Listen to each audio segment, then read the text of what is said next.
اگلی صبح ولید بن مغیرہ اسی طرح تھا، وہ بچ گیا، کوئی سزا نہ ملی، لوگوں کا خوف نکل گیا، ایک خوف رہ گیا۔ کعبے کی پرانی عمارت کے اندر ایک بڑا لمبا سانپ تھا۔ اس صبح اس طرف سے بھی خوشخبری آ گئی۔ ہوا یوں کہ وہ سانپ نکل کے دھوپ سینکنے کے لیے کعبے کی دیوار پر لیٹا ہوا تھا۔ آسمان پر اچانک ایک بہت بڑا عقاب آیا۔ عقاب کعبے کی طرف جھپٹا اور سانپ کو اپنے پنجوں سے پکڑ کے چونچ مارتا ہوا لے کے اڑ گیا۔ لوگ خوشی سے اچھل پڑے، پہلے چونکے، پھر ہللہ مچا کے خوشی کا اظہار کیا۔ لوگوں نے دیکھا کہ سانپ کو چونچ کے زخم اور پنجوں سے مسل کے عقاب نے اسے مکہ کے مضاف اجیار کی طرف سے بہت دور جا کے گرا دیا۔ لوگ خوشی سے نہال ہو گئے۔ ان کے دلوں سے کعبہ کی تعمیر نو کے لیے سارے خوف اور وسوسے نکل گئے۔ سب قریشی کعبہ کے طے کی ہوئی اپنے اپنے حصے کی دیوار کو منہدم کرنے میں جٹ گئے۔ کہتے ہیں لوگوں نے کعبہ کی پرانی دیواروں کو قدیم بنیادوں تک گرا دیا۔ قدیم بنیادوں میں اونٹ کے کوہان جیسے سبز بڑے پتھر لگے تھے۔ ایک قریشی نے اپنی گنتی ان بنیادوں کی سبز پتھروں پر پھنسا کہ انہیں ہلانے چاہا تو مکہ کی پوری بستی میں ایک ہولناک زلزلے کا جھٹکا آیا۔ ایک روشنی کا تیز بھپکا نکلا جس سے آنکھیں آندھی ہونے لگیں اور پوری بستی بونچھال سے لرز گئی۔ کعبے کی دیواروں پہ کام کرتے قریشی لڑکتے گر گئے۔ خوف سے لوگوں کے چہروں سے خون نچڑ گیا، آنکھوں کی پتلیاں پھیل گئی، جسم لرزنے لگے۔ ہلا ہوا سبز پتھر بھی واپس کھڑاک سے اپنی پرانی جگہ جا لگا۔ وہ سمجھ گئے کعبہ کی بنیاد میں جڑے پتھروں کو ہلانے کی اجازت نہیں۔ وہ جانتے تھے بنیاد کے وہ پتھر ان کے عظیم اور جدد حضرت ابراہیم علیہ السلام اور حضرت اسماعیل علیہ السلام کے ہاتھوں کے لدائے ہوئے ہیں، جس کی نشاندہی جبرائیل علیہ السلام کے ذریعے خود خدا نے کی تھی۔ وہ بنیاد کے پتھر خدا کسی کو ہلانے تھوڑی دیتا۔ کسی قریشی نے پھر کعبے کی بنیاد کے کسی پتھر کو ہاتھ نہیں لگایا۔ ابن کثیر میں لکھا ہے کہ انہی کعبے کی بنیاد کے سبز پتھروں میں رکن یمانی کے پاس پتھر کا ایک کتبہ ملا جس پر سریانی زبان میں کوئی تحریر لکھی تھی۔ ایک یہودی عالم ادھر موجود تھا، اس نے تحریر پڑھی، لکھا تھا: میں اللہ ہوں، مالک کل، میں نے زمین اور وقت کی تخلیق، دن، سورج اور جہان کو پیدا کرتے سمے اس جگہ کو پیدا کیا اور 7 ملائکہ کے پروں سے اسے ڈھانپ دیا۔ جب تک اس بستی کے پہاڑ قائم ہے یہ قائم ہے۔ چھت 42 فٹ اونچی، 3.25 گز کی بلندی پہ کعبے کا دروازہ ملتزم رکھا گیا۔ 3.25 گز اونچی اس کی چوکھٹ بنائی گئی۔ کعبے کے چوکور دیواریں کہنے کو ایک جیسی لگتی ہیں مگر چاروں کی لمبائی ایک جیسی نہیں۔ ملتزم والی مشرقی دیوار اور اس کے مخالف پچھلی مغربی دیوار باقی 2 دیواروں سے کوئی 2-2 فٹ لمبی ہیں۔ یہ دیواریں بھی دونوں آپس میں ایک جتنے لمبی نہیں۔ سامنے کے ملتزم والی دیوار سب دیواروں سے لمبی ہے، یہ کوئی 13 گز لمبی ہے، اس کے مخالف والی 13.25 گز، باقی دونوں اطراف کی دیواریں کم و بیش 12 گز لمبی ہیں۔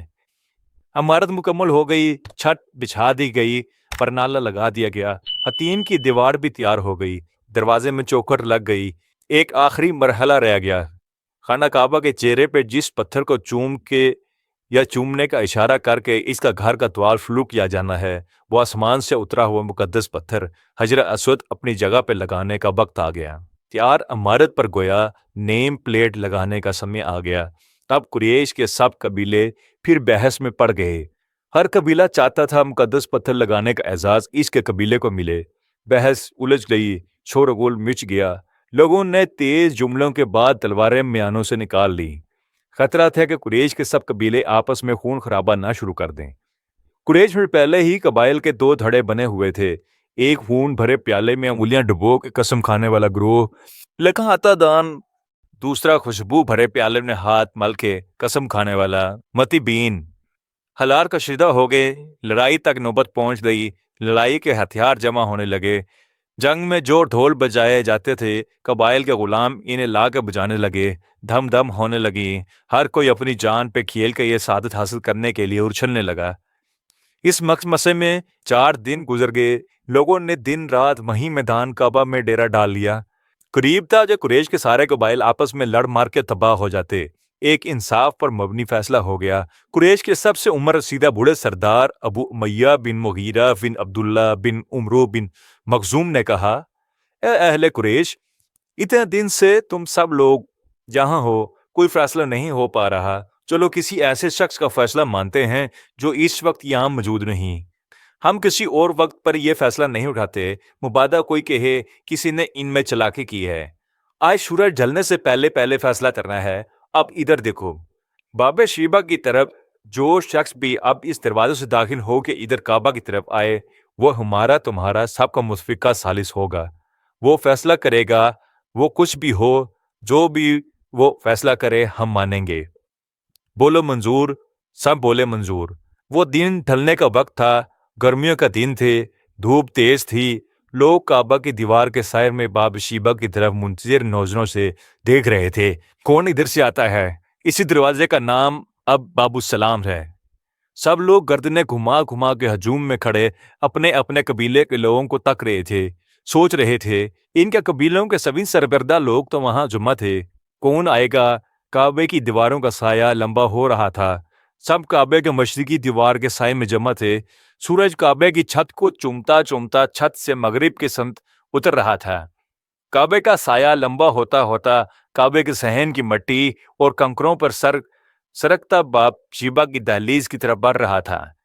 کعبے کے صحن میں پڑے ڈھول پر ایک غلام تھپ تھپ کی تھاپ دے رہا تھا۔ پورے صحن میں خاموشی تھی، لوگ ڈھول کی تھاپ میں اپنے دلوں کی تیز دھڑکن کو سن رہے تھے، مضطرب اور منتظر۔ سورج مغرب میں جھک رہا تھا، جیسے وہ مشرق سے طلوع ہونے والے ماہ کامل کے حضور سجدہ کرنے کی جگہ ڈھونڈ رہا ہو۔ کعبے کا سایہ اس کی چھت کے تقدس کو اپنے اندر لپیٹے کعبے سے ننگے پاؤں ادب سے اترتا ہوا باب شیبہ کی طرف بڑھ رہا تھا۔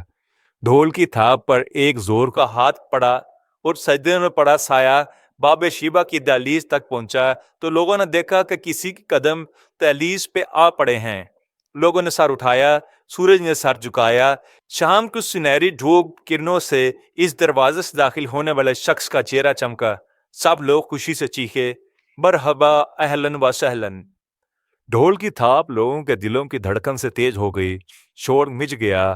یہ تو الامین ہیں، محمد بن عبداللہ صلی اللہ علیہ وسلم ہیں، ہم ان کے ہر فیصلے پہ راضی ہیں۔ آقا صلی اللہ علیہ وسلم قدم قدم چلتے ہجوم کے پاس آئے۔ کچھ دنوں سے آقا صلی اللہ علیہ وسلم مکہ سے باہر گئے ہوئے تھے، کعبے کی تعمیر 9 مہینوں سے ہو رہی تھی۔ دوسرے لوگوں کی طرح آقا صلی اللہ علیہ وسلم نے بھی اپنے ہاتھ سے کعبہ کی تعمیر 9 میں اپنے قبیلے کے حصے کے دروازے گلی مسجد کی دیوار میں پتھر اٹھا کے لگائے تھے۔ 4-5 دنوں سے ادھر جو جھگڑا تھا، آقا صلی اللہ علیہ وسلم اس سے لا علم تھے۔ لوگوں نے اپنا اپنا نقطہ نظر پیش کیا، آقا صلی اللہ علیہ وسلم نے سب کی بات سنی، پھر مسکرا کے اپنے کندھے سے کالی کملی اتاری۔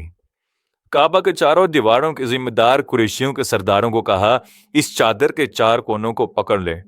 قریش کے سردار حیرت اور خاموشی سے آقا صلی اللہ علیہ وسلم کی بات سن رہے تھے۔ ان کی سمجھ میں کچھ نہ آ رہا تھا، مگر ان کے چہروں پہ لکھا تھا کہ وہ آقا صلی اللہ علیہ وسلم کے علم و تدبر اور انصاف سے مطمئن ہیں۔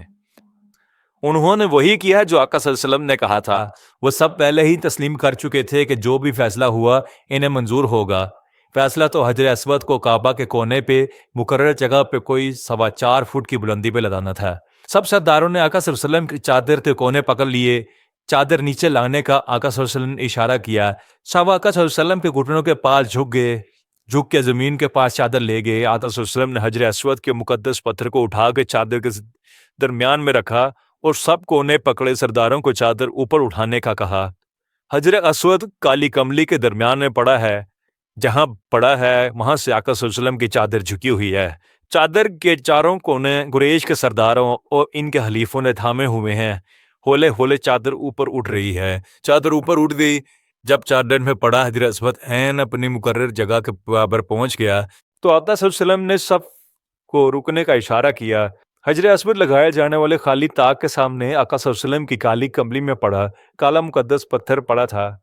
چادر کے کونوں کو قریش کے سرداروں نے تھاما ہوا تھا۔ آقا صلی اللہ علیہ وسلم کچھ قدم آگے بڑھے، اپنے پیروں سے مشابہ اپنے جد امجد سیدنا ابراہیم علیہ السلام کے پیروں کے نشان پہ رکھے اپنے ہاتھ بڑھائے، دونوں ہاتھوں سے چادر کے اندر پڑے حجر اسود کو اٹھایا اور اپنے ہاتھوں سے اسے مقررہ جگہ پہ لگا دیا۔ جب پتھر طاق میں رکھا جا چکا تو سب کے ہاتھوں میں پکڑی ہوئی اپنی چادر لگائے گئے مقدس پتھر پہ اپنے ہاتھوں سے دبا کے مقدس پتھر کو اچھی طرح جما دیا۔ آقا صلی اللہ علیہ وسلم نے اپنی چادر سے دبا دبا کے حجر اسود کو جما دینے کی لذت میں سبھی قریشی سرداروں کو بھی شامل کیا۔ سب نے باری باری آقا صلی اللہ علیہ وسلم کی چادر سے حجر اسود کو چمکایا اور ہر ایک نے اس عمل کے بعد حجر اسود سے پہلے آقا صلی اللہ علیہ وسلم کی چادر چومی۔ آسمان سے اترا مقدس پتھر اپنی جگہ پہ پہنچ لیا۔ سب لوگ خوش، مقدس پھر مطلوبہ بلندی تک اٹھانے میں ان سب کا ہاتھ شامل ہے۔ اس سمے شاید خدا بھی مسکرا رہا تھا کہ لو، اپنے گھر کی تعمیر نو کے بعد اپنے گھر کے چہرے پہ اپنا مقدس پتھر اپنے محبوب رسول اللہ علیہ وسلم کے ہاتھوں لگوانا تھا، لگوا لیا۔ جس گھر کا سنگ بنیاد اپنے خلیل ابراہیم سے رکھوایا، اس کا افتتاحی پتھر سید البشر کے ہاتھوں سے سجا لیا۔ بہت بہت شکریہ۔ اللہ حافظ۔